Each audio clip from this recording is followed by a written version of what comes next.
He's going to get the shot potentially. Oh, he's not quite trying to get the shot on Rodarte's head. Oh, Rodarte needs to tuck his head in a little bit. Yeah, I don't even know if he's actually shooting at Rodarte, because from that angle he might have, maybe you just see like the tip of his beanie, or if he just knows that there might potentially be a guy in there, or trying to get a shot in on the snake. But that's great that he knows that angle. The referee's going to get in there and check him out. Now just 2:43 to go. That's not looking good for Infamous. They have to get a hang, we've been told, right? Yeah, Infamous needs a pull and a hang. So is doing everything right so far. They took some ground. They've controlled the action. They have ground on that sub side. That guy's just been hanging out and being a thorn in their side the entire time. They're very disciplined. That's what I'm saying. They know their zones. They're very, very disciplined. That's not good. Infamous like a snake. Nevius catches a faceful there. Build it. Yeah, so Nevius trying to present some sort of offensive threat, but ends up getting taken out. 2:08 to go, and it is not looking good for Infamous here. It's looking real good for Farside to be one of those top 3 teams.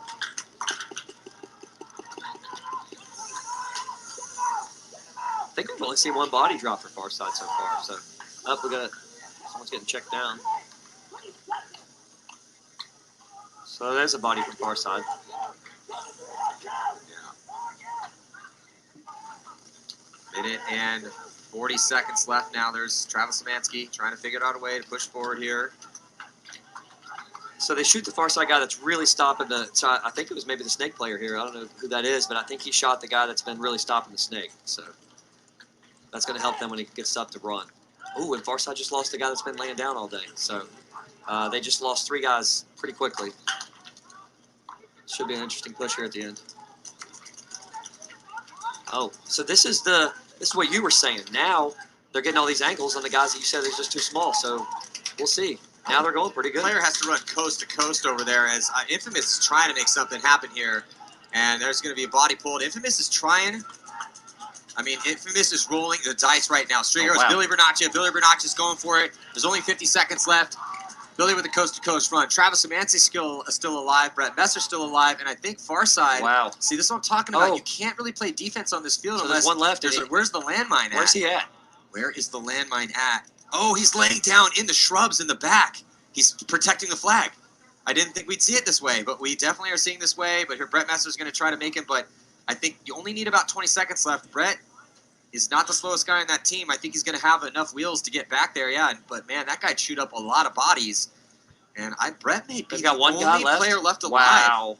Oh my God, is Infamous going to punch their ticket into the finals with Brett Messer, the last body left alive? They needed the pull. They needed the hang. We talked about how defense does not work on this field. Yeah, they had everything going for them, on the far side, except the fact that what you were talking about. It's so interesting because every single time we think that the defense is going to work.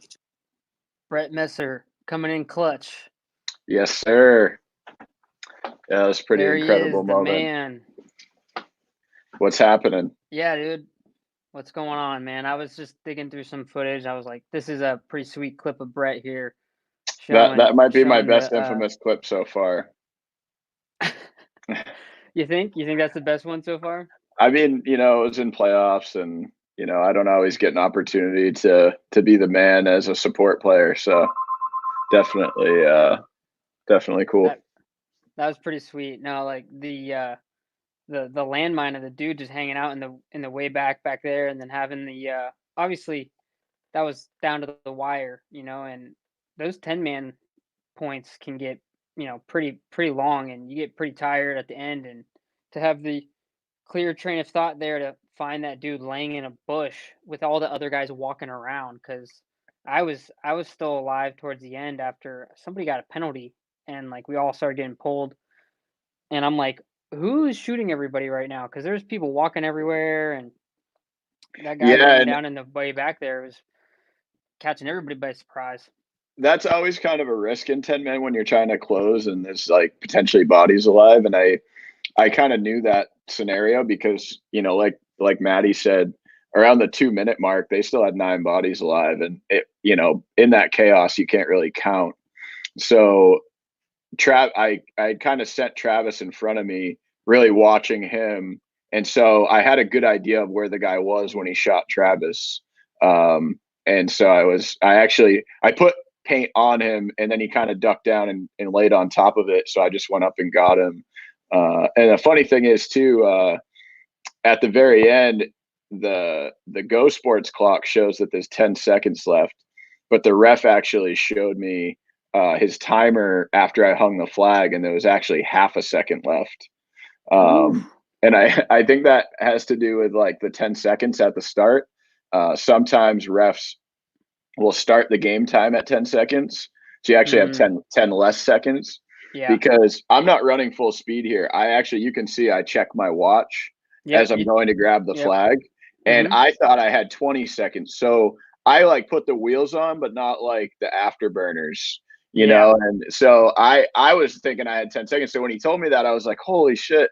So now I don't even do the 10-second thing anymore. I just start when they say 10 seconds, I start the 12 minutes. And so.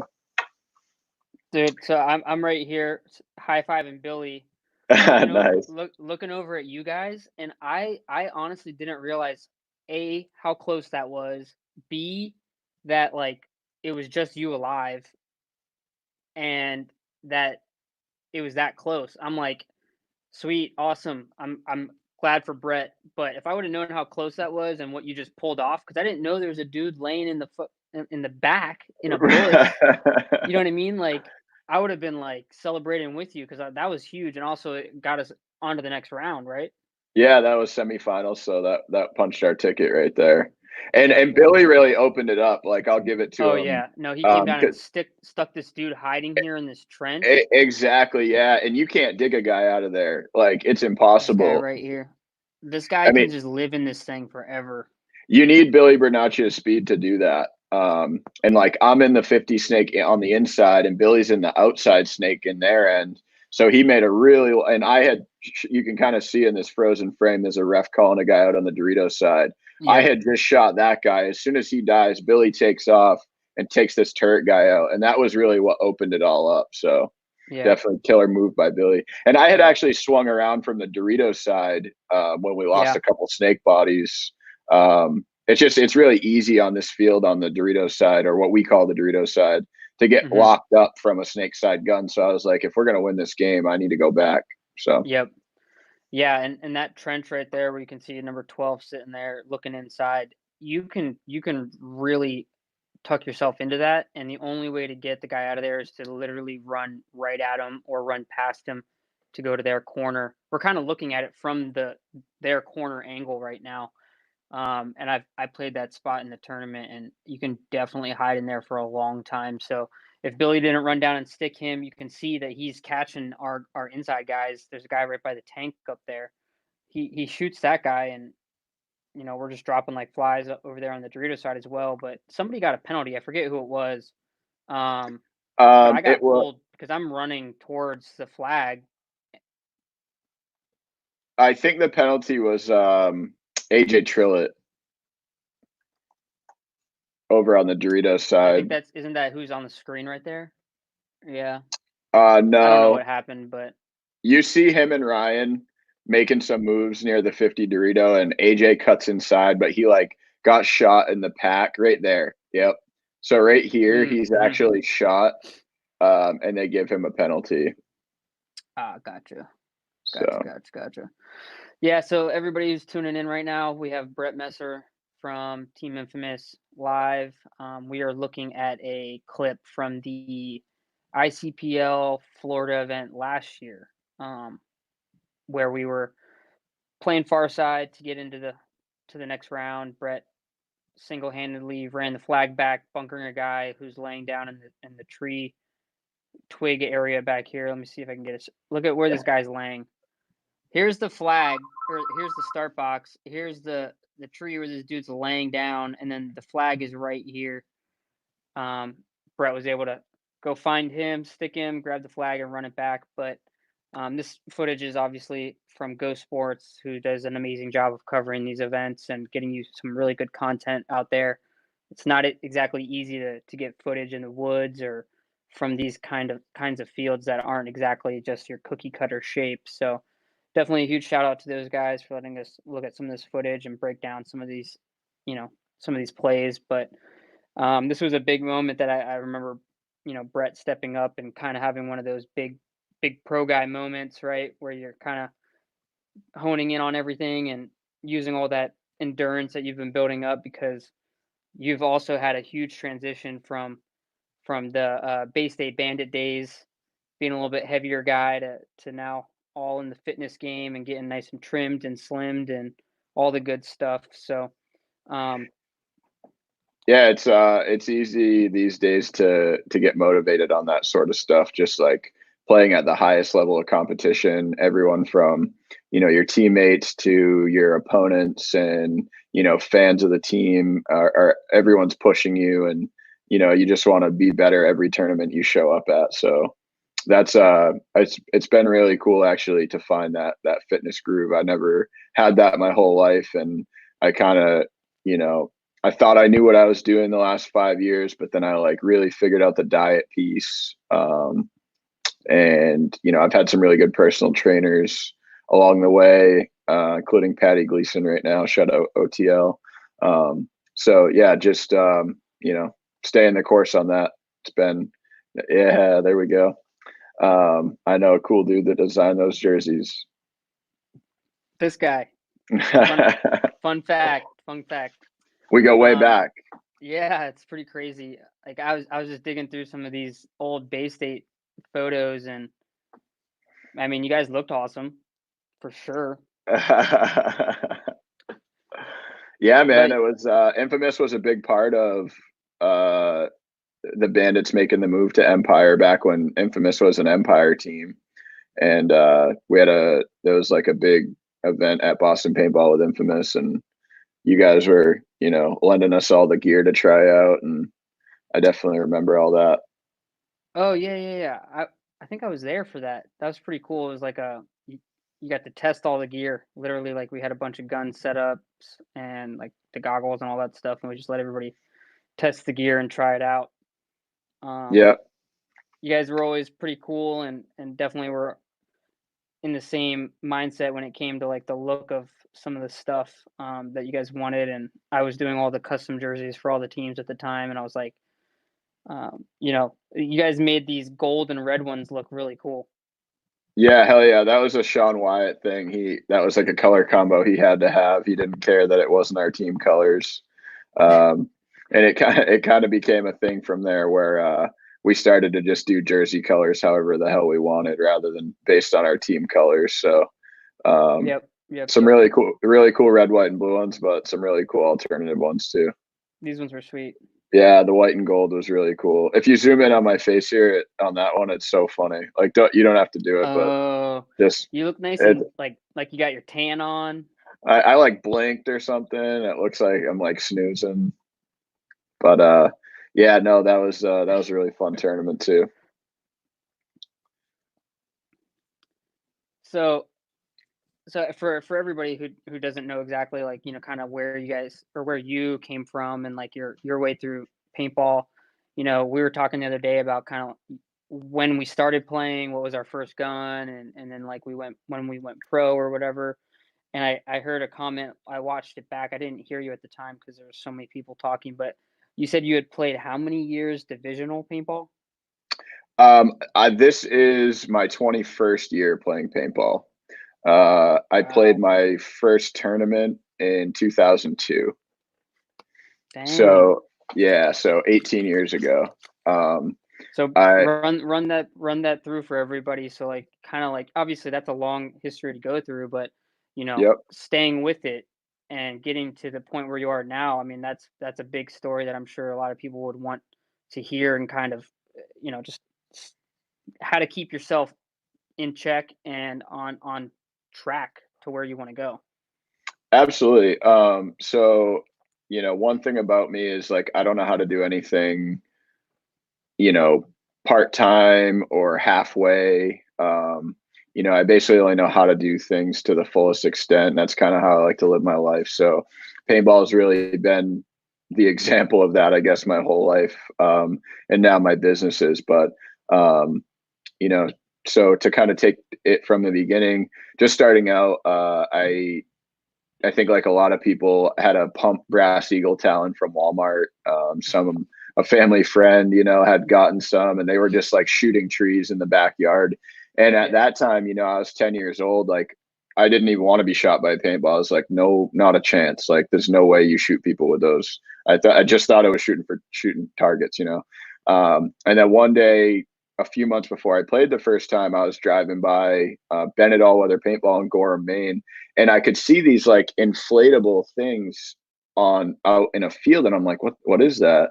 And I looked into it, and it turned out it was like an organized paintball field, like a place you went and played this game. So literally rolled up the loose change I had in my bedroom, and went to play, and it was just the greatest experience. I got a bag of paint. I think I took home half the bag with me at the end of the day. Like, it was, you know, but I was hooked, you know, and I was still scared of getting shot. Like, you know, it was a definitely a big deal in my life, but I mean, it didn't take long playing. Just, you know, I was hooked after day one, but you know, after a few times, it was like the only thing I could think about, spending every moment outside of school on PB Nation or trying to trade up to the next gun, or, you know, whatever. And I pretty much immediately, because I went to Bandit All-Weather Paintball, they didn't even have woods ball there. They only had speedball. So they had like a plywood indoor field. Yeah. I don't think that's very common for people. So woods ball was something I got into like later in my career. The first few years I only played speedball. I reffed woods ball to make money. So that was kind of unique, but also it got me on the tournament path very quickly. I think I played my first time in 2001, and then the very next summer there was this tournament series, a tournament that was for beginners only. So the stipulation was you could have never played a tournament before. And at that time in Maine, the tournament had gotten so big they had to switch it to two days. So there was something like 45 teams between the 2 days the year I did it. This 3-man tournament, and it was like friends and kids with dads, and like this whole thing. Like, you could use rental guns. Now, like, granted, the kids that won had some experience outside of tournaments. They had nicer guns, like whatever. So, but again, just hooked. Like, we won the sportsmanship award, which got us entry into another tournament.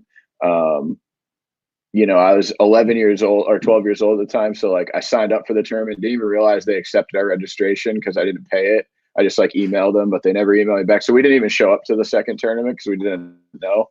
But yeah, no, it was like, it's the whole thing. And who'd you start playing with? Did you say you were playing with like just friends, or?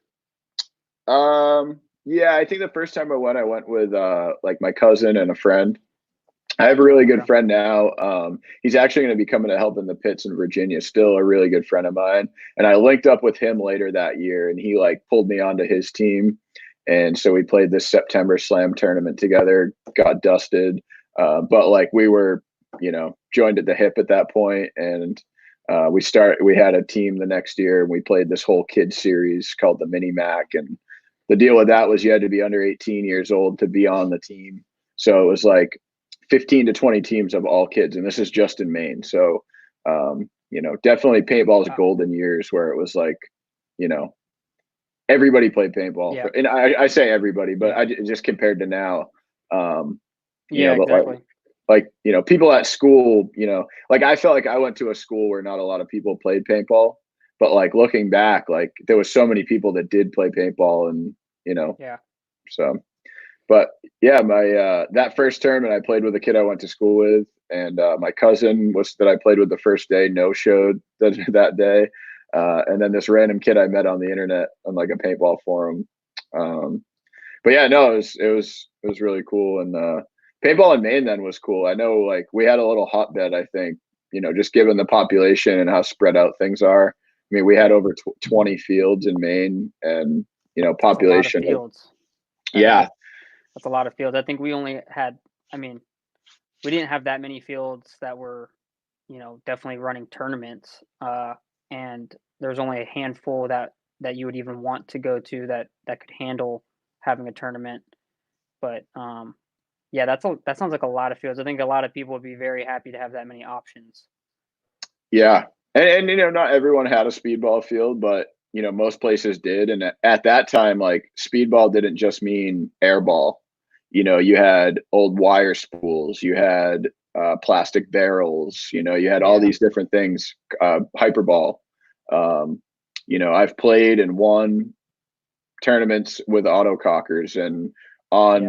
spool fields. And the first tournament I ever won was one of those mini Mac tournaments that next year. And I shot a slide frame STO autococker, and this was like, yeah, it was in the electronic gun era. There were people shooting Yeah. Intimidators and Angels and stuff, but yeah, just something about it. So I remember playing a tournament, a 3-man tournament with an autococker, and it was on one of those like really small, tight quarter fields, and I was like, I can't breathe with this autococker and 3 dudes shooting at me with fully automatic guns. I was like, this is pretty intimidating, but you could still do it. You could definitely do it. It's not impossible. It just made it a lot harder, but it's still fun. It's still paintball. You're still able to shoot guys and run around, and as long as you're confident with your equipment, then it doesn't really matter. yeah, it seems weird now because like I definitely used that autococker by choice. Like I Yeah. I know I had an Impulse at the time as well. But I think it chopped paint a lot, and like the autococker just like worked better, Yeah. So it was like, Yeah. would I rather get like 2/3 as many accurate balls downfield, or like just blend paint the whole time? So Yep. yeah, that was. But yeah, no, I feel really fortunate to have come up in that era of paintball, because now this resurgence of 10-man and classic paintball just means so much more to me. And it's really cool for anybody, but just seeing all the people that played back then coming out of the woodwork and enjoying paintball again, and pulling out their autocockers and their auto mags, and just it's cool. So, but I Nice. guess, Nice. yeah, back to the whole story. I kicked around playing like main tournaments in the NEPL for a couple of years, until I graduated high school. Didn't really do anything like too crazy with my paintball career. I decided during my senior year of high school that I want to try to play lacrosse in college. So I took a little bit of time off and got into college, but picked up playing again really competitively. Played in the AXBL in New York with the Sodas Predators, which was a Maine based team. We had bought the franchise and kept the name. And at the time, that was a very highly competitive league that a lot of top players came out of. A lot of guys that are playing pro today, if you were in kind of the northeast corner of the United States, you probably played in the AXBL. A lot of dudes from Aftershock, Aftermath, like really Rattle any some of of those names off. all right. So like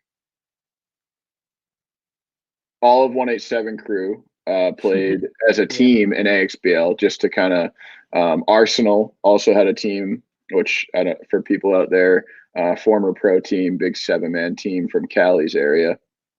So guys like Tom Guest, I can remember playing against him. He played on Rochester Rhythm. Drew Guppy, some of the former Distortion guys. Current pros playing on the Canadian side of the league and the CXBL up in Canada, that was really popular at the time too. It seemed like there was a lot of money in paintball at that time. So, teams were very keen on hiring existing pros, and that was part of what made it so competitive. It was 100% open division.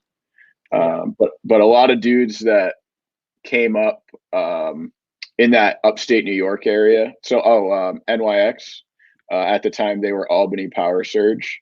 Nice. And so the Hussein brothers, Pat Kraft, John Delano, all those cats.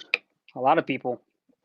Yeah, like if you were playing paintball at a high level in the Northeast at that time, or even as far as the Midwest, and as far south as probably where you were, Virginia, people played in the AXBL because that was the place to play. Outside of at that time, I think I only played maybe one of those, and it was with some of the Arsenal guys. And I just remember it being such a, it felt like I don't know, it felt just crazy with like how much paintball you actually played in one match. Because it was like full auto, like the old school style X-ball, right? Yeah, it was the full matches, 2 25-minute halves, penalty boxes. 15 BPS. And that was the big draw because, you know, your average player or even your above average player was never going to see the field for an NXL team. And that was the only division playing that format. So that was really attractive for multiple levels of paintball to try out that full NXL format. Yeah. So yeah, that really opened my eyes to like how competitive paintball really was in terms of like skill level. We got blown out 0-22 in our first match. You know, just a bunch of boys from Maine thought we were hot shit, you know. That's a beatdown. They don't have mercy rules then. No, they did not have mercy rules. Sean Wyatt was on my team. And actually a bunch of the guys I played with then have a team now. They play D3X ball in the NEPL as the main Axemen. They're one of the teams I work with around here. They use some pro DNA stuff. So yeah, cool. And it's cool to just have stayed friends with these guys for so long. I lost my train of thought there, but you were just playing with, you were talking about playing the AXBL and and getting blown out and competitive. Yeah. So that the team we lost 0-22 was one of people probably know Buddy Bauer. He makes the free flow autocockers, which he did back in the day, and he's the guy doing it now. Hated him at the time because, you know, he ran the most successful organization in the AXBL, Rochester Rhythm, which is another name people have probably heard of. That was born out of like the Titman Effect camp that he was involved with before that. And he had some other teams too. He had Attica Intent, Buffalo Soldiers.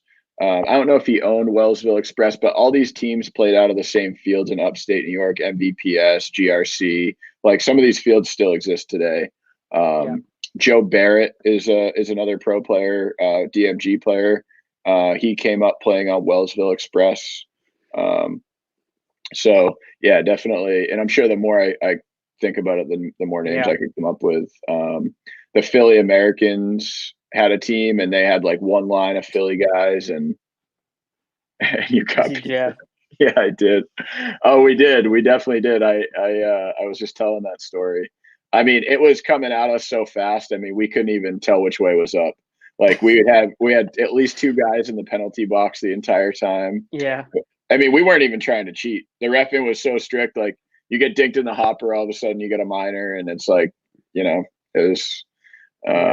But no, it was a crazy learning experience. Like by event 2, we won a match. So you know, event 1 we get destroyed. Event 2 we have 2 really close matches, including an overtime win, and it was like that really started the traction of like, okay, we can do this.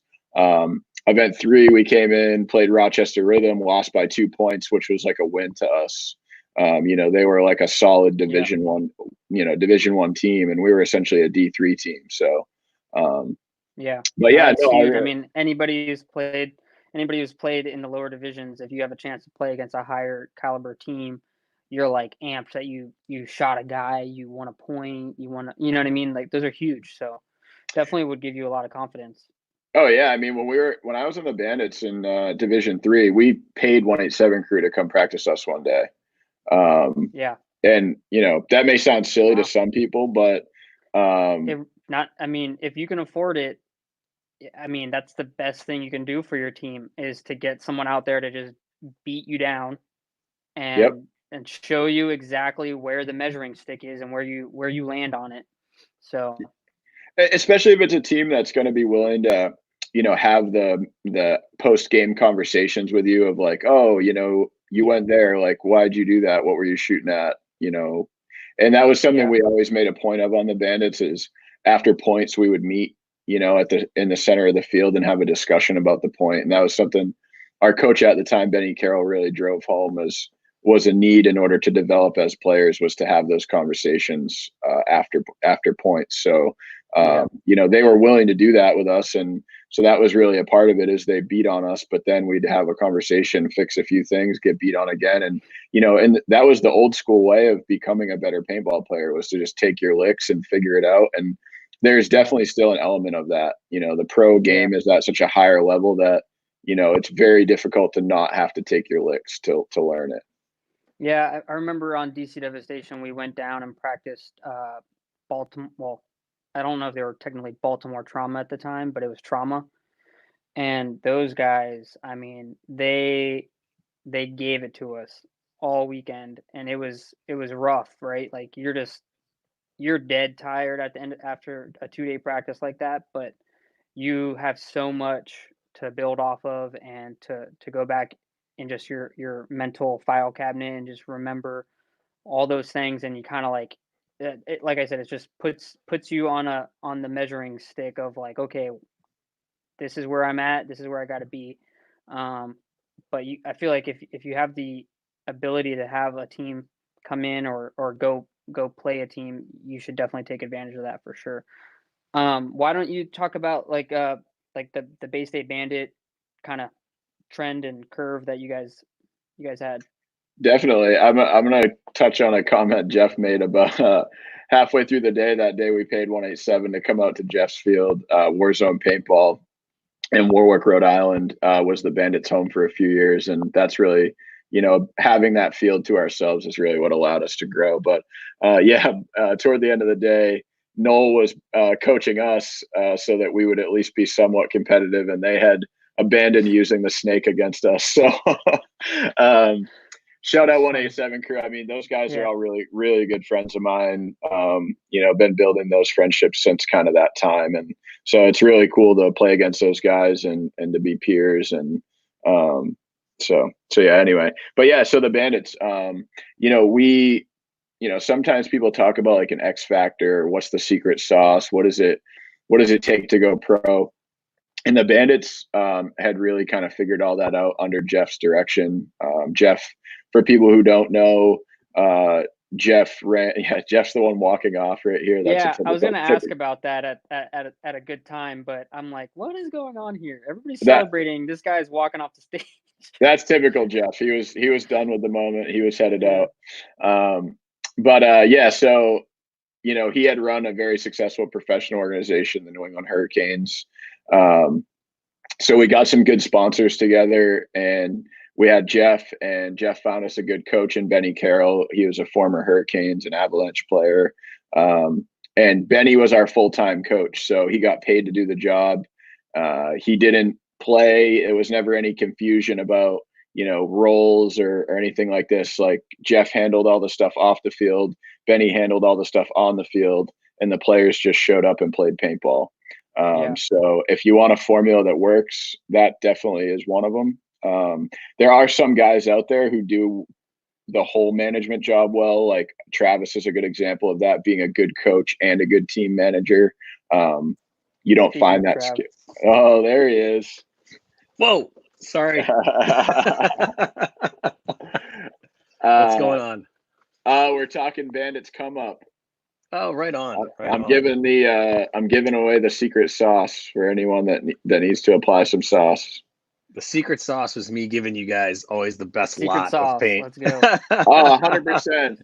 Travis was my boy long before I got on Infamous. I'd always go find him when he worked at Key and get that fire paint lot number. Make sure we were always on the podium, and it worked. Yeah, typically, like I don't give out our secret formula paint. Like once I find a lot I like, I'm like, okay, that's a secret. But Brett would always come to me with this like super big smile and just like a hopeful look, and he'd be like, "What's the good stuff? What are you guys shooting?" And I'd be like, "All right, don't say anything. It's 685. Go." Yep. That's 100% what it is. I mean, I've always tried to bring the best version of myself to the paintball field, and I can relive those moments in my mind of finding you behind the key booth, and So I'm like, I can't lie. Trav's too honest. Now that I know him, so that's. Now it's better just to not tell me. Don't tell me. Yeah, straight up. Trav's too honest. Don't tell him the paint lot number. That's why we let Cody keep it under wraps. Cody's the paint guy. Yeah, maybe we shouldn't tell anybody that. Now we're gonna have pro shower teams putting the pressure on them.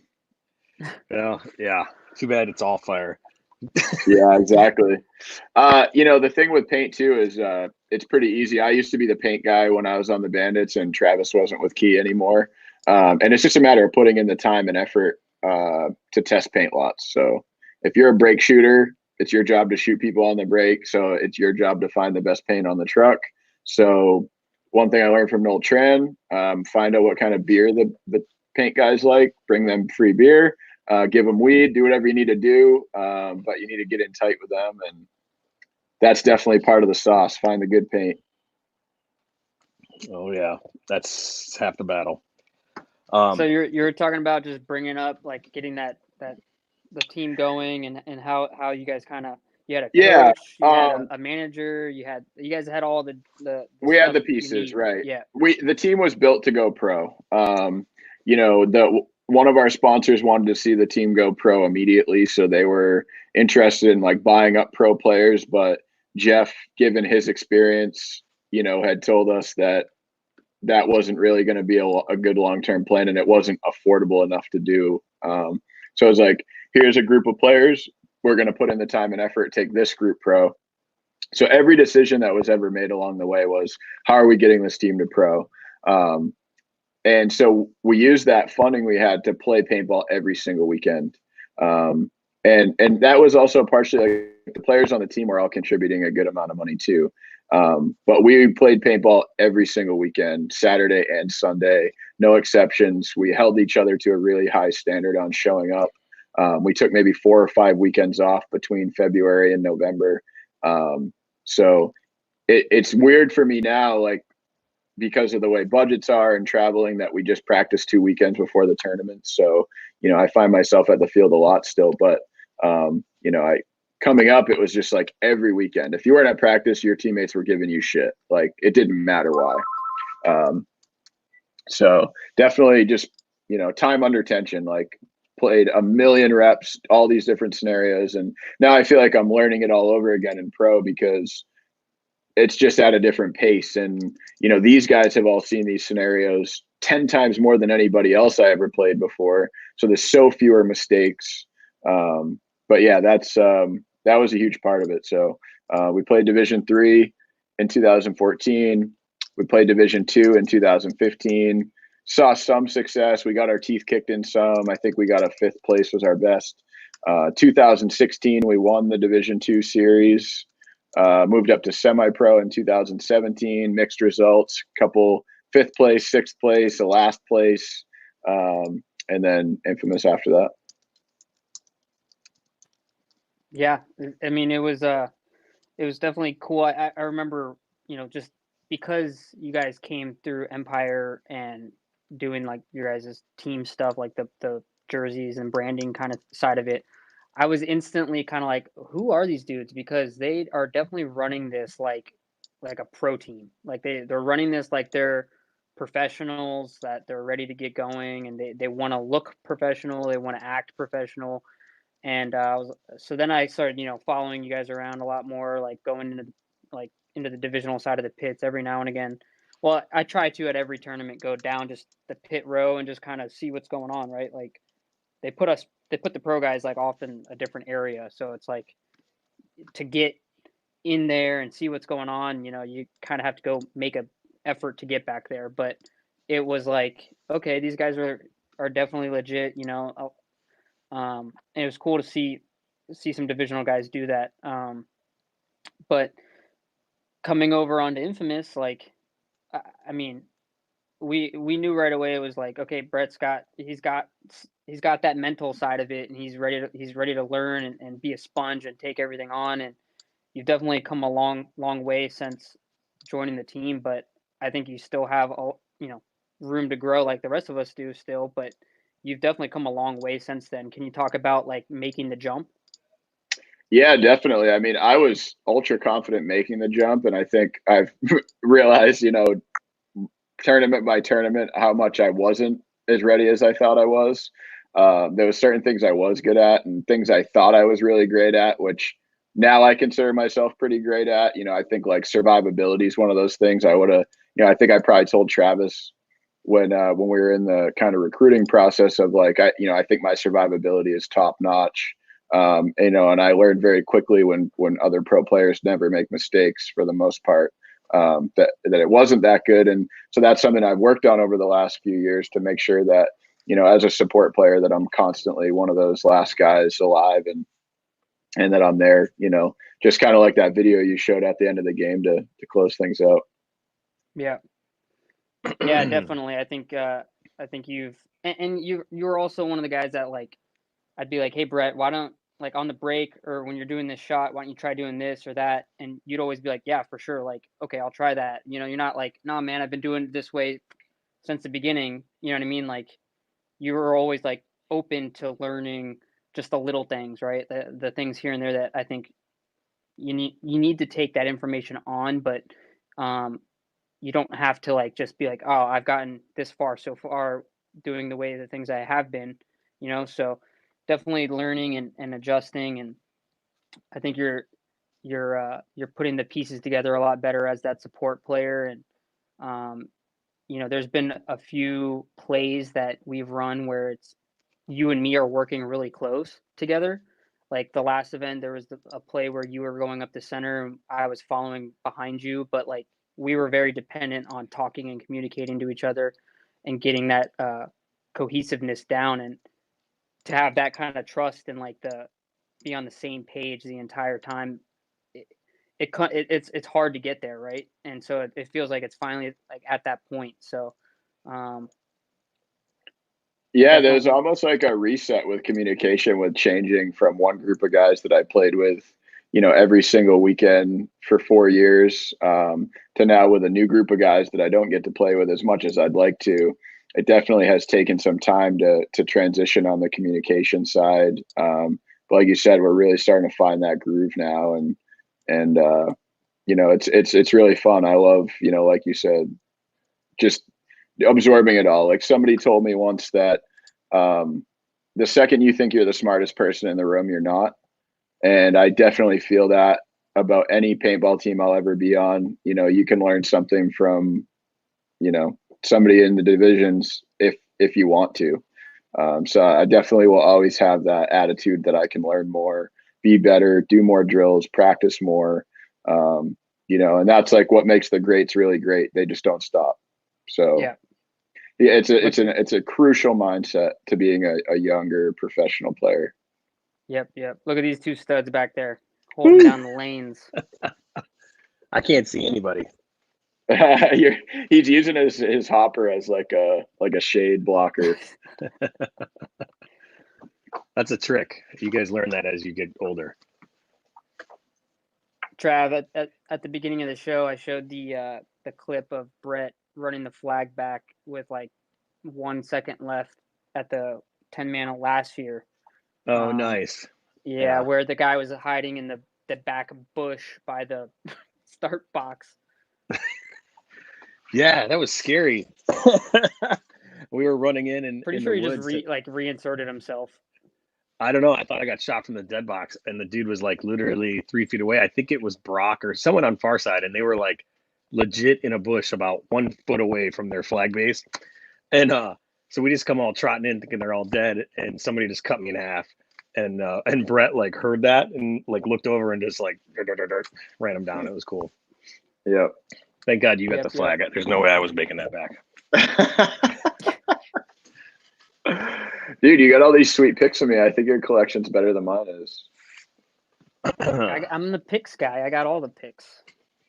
I know. You're pulling out some I haven't even seen. Oh, yeah. Well, no. I'm exaggerating, but yeah. Link me that folder. Look at this. Look at that whip. Boom. Yep. It's key. I had it down with the beat. I think your whip game has gotten strong. Trav knows all about the whip. Oh yeah. If you're not hitting somebody with that first 3 balls, you might as well just pack it up. Yeah. That's something I always teach people, and when I do clinics, I've always got to teach some break shooting stuff since that's kind of my specialty. And one thing I'm always telling people is like, you got to make sure that first ball is on target. If you're just kind of whipping your gun all around, just hoping it's on target, you just slow yourself down. So I really make a point to do a lot of drills where I'm just pulling up my gun, shooting 1 ball. A lot of times I'll be walking around on the field and I'll just whip my gun up and shoot a net post or whatever. Yep. Yeah, that's definitely important if you want to shoot people on the break. Yep. Billy Bernaccia says Pro DNA makes the best. He's not lying. Everything. Yeah, he's not lying. I remember the first time I put the Pro DNA pants on, it was pretty much about the time of this practice that you're showing the pictures of right here. Like, Yeah. I went out for a jog and I had put the pads on and the pants on, and I go out and I'm like, holy shit, I feel like I can have pants, like any pants on, naked. Yep. So, and that's not like a sales thing. That's legit. Yep. I've used those style of pads too since the original Empire ground pounders came out in 2007. You know, just not having knee pads sliding off your legs is like a game changer. So, Yep. Yeah, That's what it's all about right there. It's so weird, like that thing came full circle, because when I was developing like the original Empire ground pounders and like the full length padded pants, I was like, wow, this is really cool. This is something I would like. I was obviously still playing back then. And it didn't really catch on like I thought it was. I was like, oh, this is going to be awesome. Everyone's going to want these. And it like some people got it, but then some people didn't. And that was, like you said, 2007. And obviously we made a few iterations of that. And now obviously that, you know, we're out on Infamous and doing our own products and Pro DNA stuff. You know, I'm like, all right, it's time to come back, because now people are starting to like, I don't know if it just took years for that style to catch on or whatever, but it was crazy.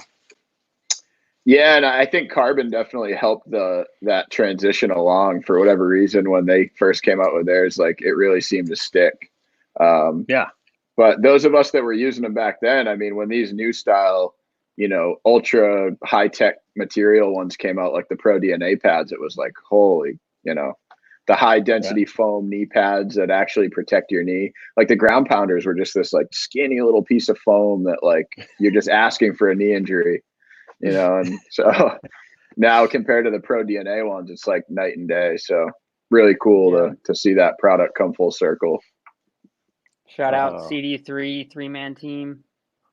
Yeah, actually, Carl's mom just popped in the chat. So hey, Kathy, this is our Kathy? CD3 squad right here. So we're constantly remembering a friend of ours whose life was taken by suicide. We got a little collab project that we probably don't have that many of now. Yeah, I didn't bring it up because I didn't know if you guys already talked about it, but I think we only have about 3 or 4 of those tanks left. So if you are looking for one or you're holding out, like definitely get it now. Uh-oh. We got trouble coming in. We got 1G LTE. Oh, baby. Hey. You should take your screen cap off. He's the guy that would go out on the field for sure and have the lens cover still on and be like, yeah, it's blue. Can't see anything. Trav, I can't see them shooting at me. Can you guys see Thomas? Because I just see black. Oh, there he is. Oh, there he is. He's there. Was I black the whole time? The whole time. Was I really black? You're like our Tiger King, dude, for sure. Bro, you know what? AT&T sucks. What can I say? Right on. What you doing? You at the field? You working from, out? A computer. I am. I got done working out, and then I saw you guys were on, so I jumped on. Patty almost killed me today, Brett. Did you do today's workout? I didn't yet. No. I legit vomited in the parking lot. There you go. I ran until I puked. It was horrific. I had snot coming out. People probably thought I was the coronavirus attacking them. They were running for their lives. There was snot and tears, and it was ugly. It was coming out of all pores. Shelter in place. What are you doing? I'm out front working out, bro. He's just barfing. If you're not everywhere. getting outside and working, if you're not getting outside working out, then you're messing up, man. This is not the off season. No. Yeah, come on, Cal. What are you doing? What are you doing, Brett, to stay sharp during all this? So my good friend Dave Painter, owner Baltimore Revo, just hooked me up with a little compressor. So I now have an air compressor at my house, getting service. So I'm going to actually start training right in my backyard, on just like the little individual skills with my gun, shooting pie plates. Harrison Fry is going to come up. We're going to play some one-on-one and stuff. Right now I'm just running, doing body weight exercise. Unfortunately, weather's been tough in Maine the last few weeks, basically since our, weather here in the winter's rough. Definitely no working out outside. and the gym's closed, and then it's still really rough weather outside. So it's really just like this week's starting to get nice out. So I usually like to run every other day, 5-6 miles. And then Patty Gleason, OTL, which is what Thomas was just talking about.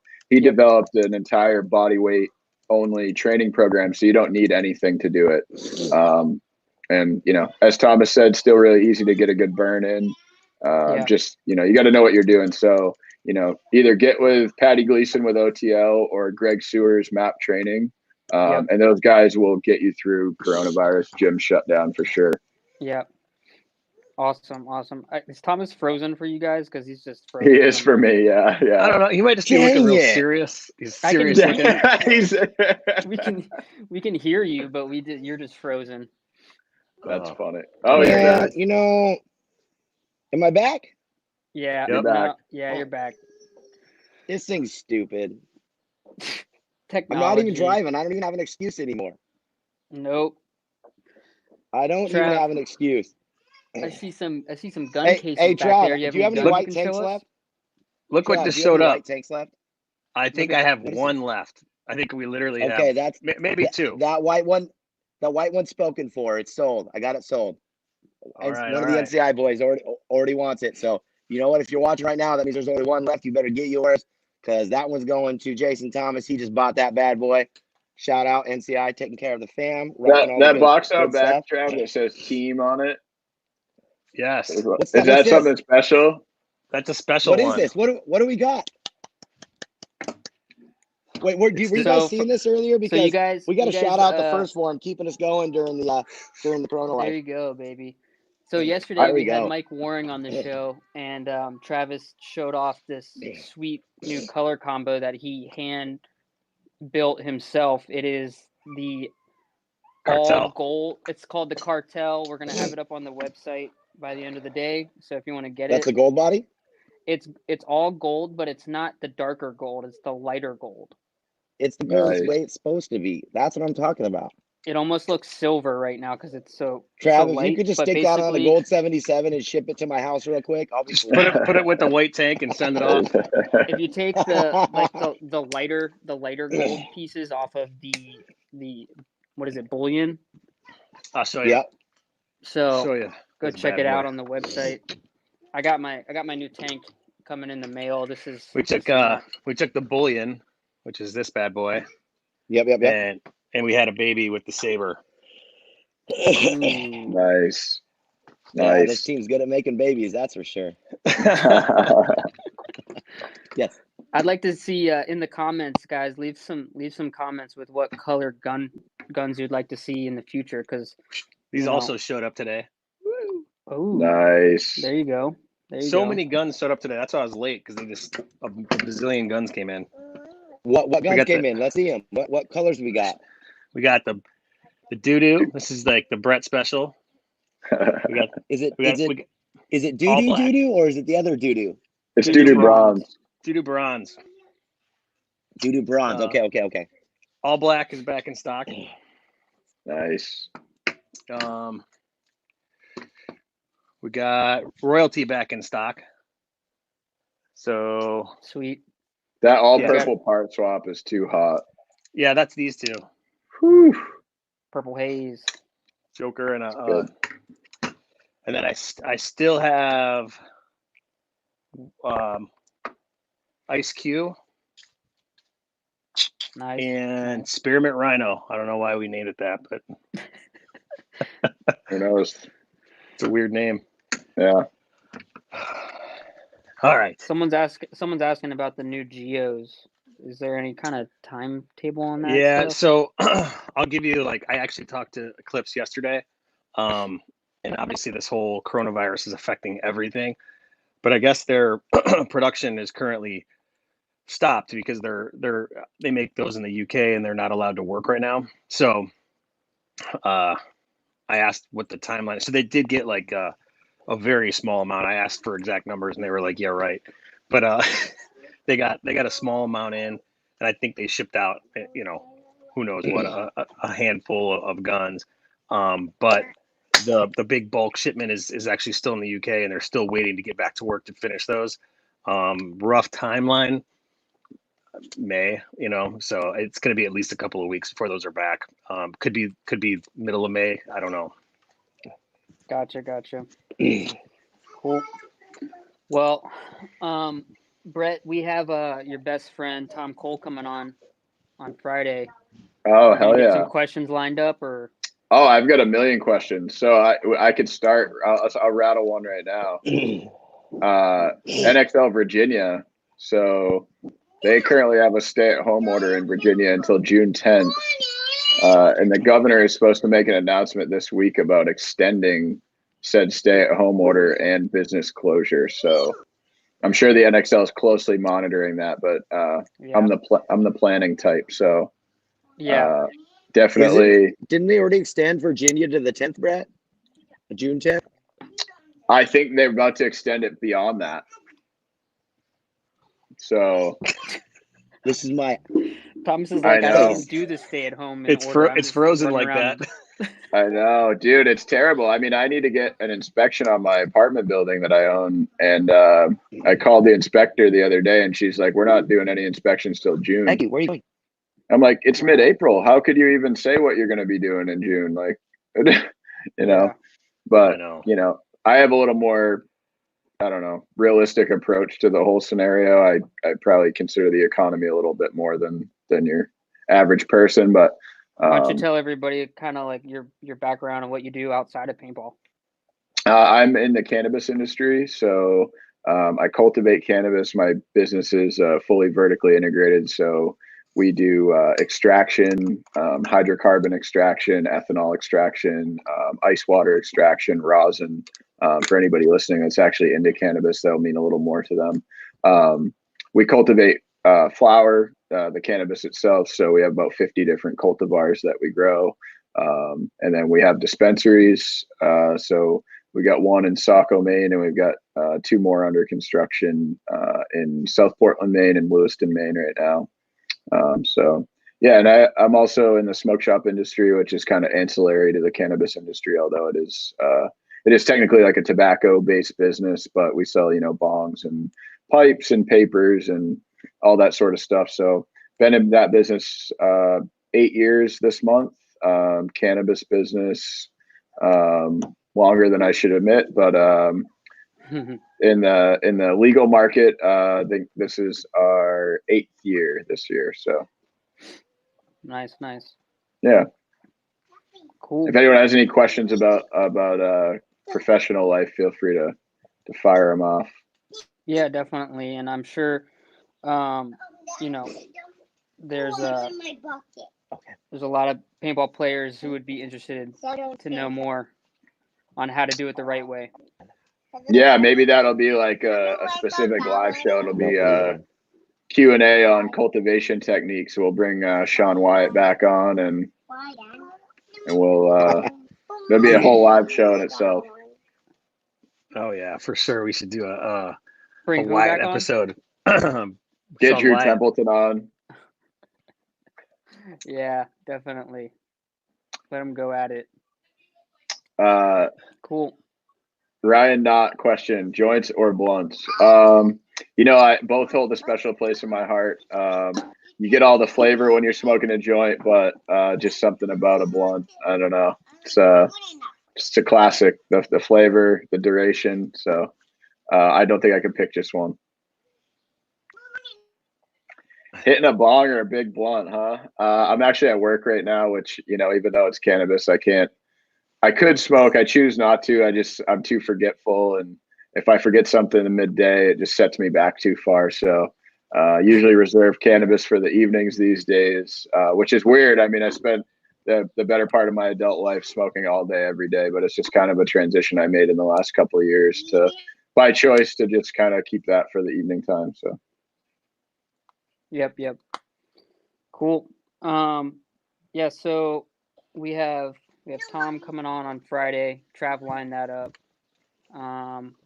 That's a big one. That's exclusive interview. We gotta be nice, but we come up with some good questions for him. He's definitely looking to just come on these things and talk to the players and talk to our fans and and kind of give us a heads up. So we'll come up with some cool questions. If you guys have anything you want to hear directly from Tom, put it in the chat. We'll make notes of it and bring it up during the show.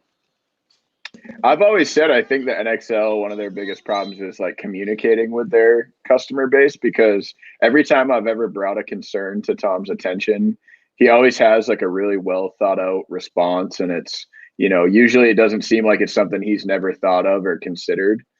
So I think like him taking the time to do something like a show like that is really, really great for paintball, really great for the NXL. Yeah, I think especially giving him,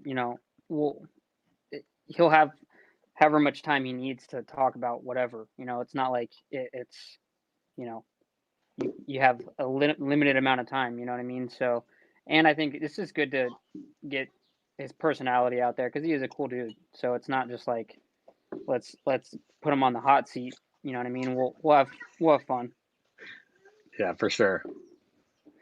Yeah, and Tom still rips it up on the field for anyone who doesn't know. Bad Company ICC team. He knows what he's doing out there. Yep, that's gonna be good. We'll talk about that a little bit and give him some glory time. Make sure he brings the dog. For sure, the dog's coming. That's the real guest. Don't show him your dog. Your dog will scare his dog. Yeah, just the sight. Giant horse.